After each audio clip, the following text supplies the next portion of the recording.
La noirceur de la nature humaine se dévoile parfois de manière choquante à travers des histoires de réels, révélant des actes de violence et de folie. L'affaire que nous allons explorer aujourd'hui est une triste illustration de cette réalité. Une femme a confessé avoir tué son mari de manière brutale, découpant son corps et le brûlant chaque nuit, tout en maintenant une façade normale devant ses enfants et ses voisins. Une dame qui a tué son mari, elle est venue aux aveux en nous disant « j'ai tué mon mari ». Elle l'avait découpé en morceaux. Elle l'avait mis dans des sacs fraîcheur, tu vois, des sacs de congélation. Elle l'a mis au congélateur. Mais c'est pas possible, Et ça. tous les soirs, entre 20h, c'est là les enfants étaient au lit. C'est quand même leur père aussi, hein. Bon, les enfants étaient au lit. Et 22h, les voisins auraient pu s'inquiéter d'une odeur particulière dans l'environnement, dans le voisinage. Elle faisait brûler son mari dans son insert. Le récit, bien que macabre, offre un aperçu de la complexité des relations humaines et des conséquences dévastatrices de certains choix.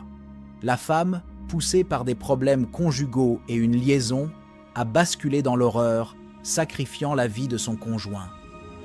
Elle avait un amant, et donc, voilà, il venait l'emmerder chez elle. Elle l'a tué, un tué jour, comment? elle a dit que c'était pour se défendre avec une hache. Donc, c'est une dame qui a une hache dans sa cuisine. Bon, tout le monde a ça dans sa cuisine, c'est bien connu. Et elle a massacré son mari à coups de hache, il y avait du sang partout, elle a tout nettoyé avant que les enfants n'arrivent, et elle a débité en morceaux avant que les enfants ne reviennent de Et l'école. dans des sacs congélation. Ouais.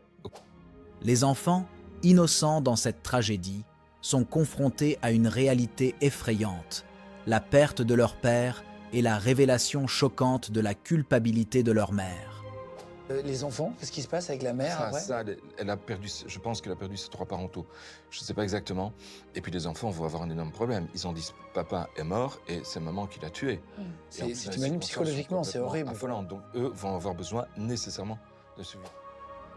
La reconstitution de l'affaire, menée par un enquêteur perspicace, met en lumière la difficulté de discerner la psychopathie, souvent dissimulée derrière une façade ordinaire. Et quel profil de dame, par exemple? Psychotique, parapsychotique, psychopathique. Mais ça se voit pas visuellement? Ah non, pas du tout. C'est ça, hein, le truc, c'est Non. que tu peux la croiser dans la rue, tu te dis tout va bien. Absolument. Les psychopathes, c'est comme ça.